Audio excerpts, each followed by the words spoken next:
Hi again then guys, and welcome to, of course, another breakdown of an individual car from the latest 1.31 selection of vehicles, and this one might possibly have been the vehicle that I was least stoked for from the pack, because with stuff like the Firebird, although I don't love it, it's still a very good muscle car in GT6, so I hope that would carry over. Even stuff like the Z, the Greddy Z, I'm not a huge fan of it, not a huge fan of the Datsun anyway, but as soon as I drove it, it was very cool. I like the fact that it was more of a show car with the body kit. It set it apart a little bit from the actual classic versions. This one though, it just seemed like we were getting exactly what we already knew in the previous games. A C2 Corvette, and it's the kind of thing where if you are a fan of the C2 Corvette, you'll probably be very happy, but if you're not already, then there's nothing really in particular to look forward to. And for me, that was simply the case. I don't dislike the C2 Corvette or the C1, but the C1 through C3 generations are definitely my least favourites of the Corvette lineup. The C3 is probably the bottom for me, then the C1, then the C2, and then probably C5, C6, C4 being my favourite generation overall, and the C7 is kind of fluid. I like them somewhere in between that bunch probably. But the C2 for me is one of those cars that I never used that much. I did tune setups for them on GT6 here on YouTube. I would occasionally use them to like review the car, or maybe take it out on a classic cruise, something like that.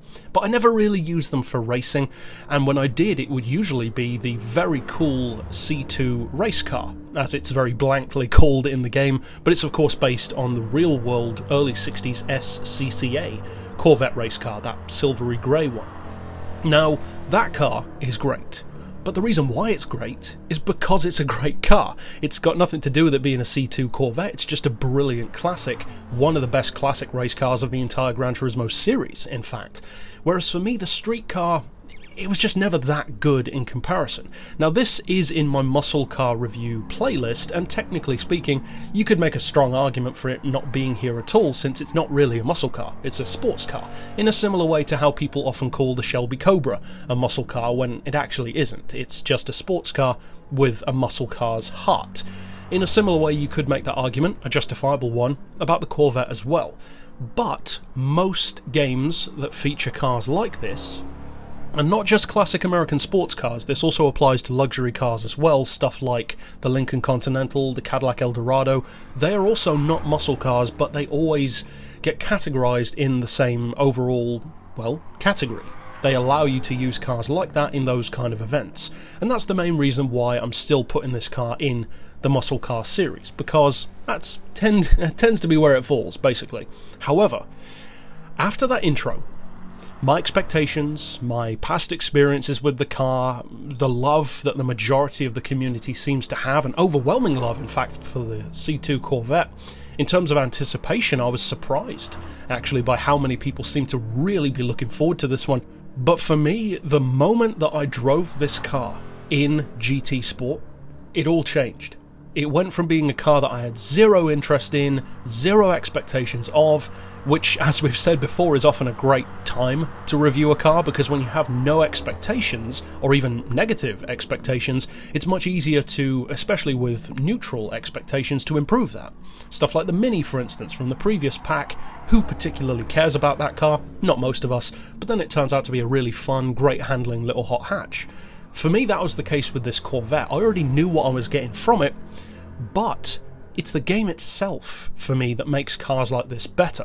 Now, I know there are still a handful being probably a few hundred people, on the channel who like to watch these reviews and my GT Sport content in general, even though you don't actually play the game yet. There are still a fair amount of people there. You might still play the previous games, maybe you're a Forza fan primarily, or you're still on GT6 for instance, which I can completely understand, especially from a financial perspective. However, it probably sounds strange when I say that GT Sport makes certain cars feel better, because that sort of sounds like pandering. Like I'm saying, oh, this is such a great game, it makes cars feel better than they ever did before. It sounds like a very pull quote kind of thing to say, like what would be on the cover of the box. It makes the cars feel better than real life. 5 out of 5 IGN, or something like that. But you guys know me.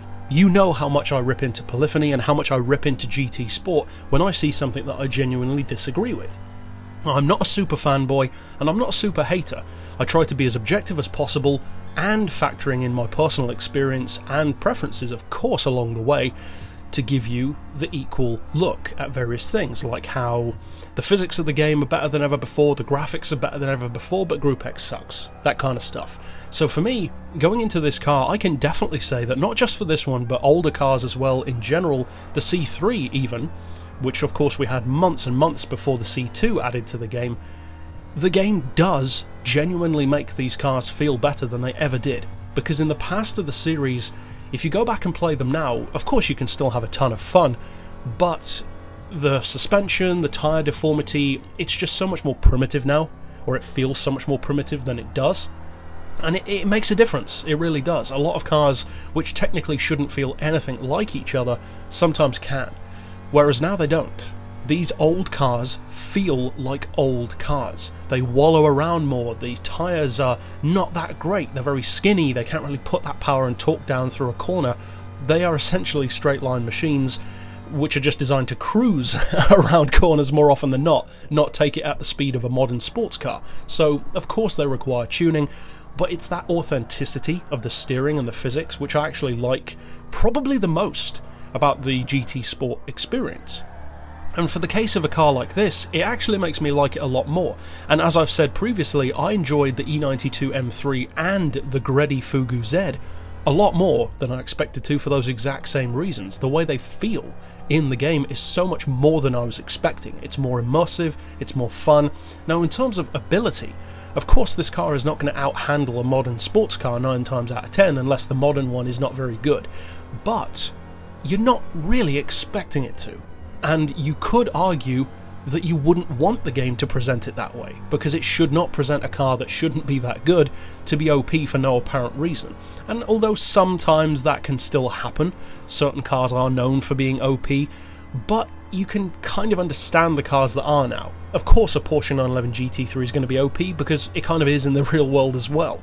Of course the Group 3 road cars are going to be because they're fictional, so they're kind of taking some liberties with how good they are. In the case of something like this though, it feels more authentic, it wallows around more, it shreds its tyres more, it feels like this piece of history that you're driving. A fast piece of history, but a piece of history nonetheless. It feels like a 1963 car, which is exactly what you'd want it to feel like. So overall, I was actually very pleasantly surprised by this car in the game, and although it's definitely not going to be one of my go-to cars for competition in any category because it's simply not good enough compared to many of the cars that I already use and many of the tunes that I've already done for classic cars or otherwise, it is still a car that's hugely fun to drive. I think the interior looks fantastic. The exterior was, of course, already a premium. The interior was as well in GT6. But it looks that much better now, and of course the way you can actually look around inside the car makes a big difference to that. But for me, I love the authenticity of the car's feel, just like the C3 felt authentic as well, way back, probably almost a year ago now. The performance is what you'd expect. It's fast for its time, but today in N200 or N300, you're going to struggle a bit more, getting the power down through corners, and of course extra upgrades in the game would make a huge difference to that. If we could actually make those tyres wider, which we've never been able to do in Gran Turismo, it would make all the difference. Being able to actually put that torque and power down would make a massive difference to any classic car.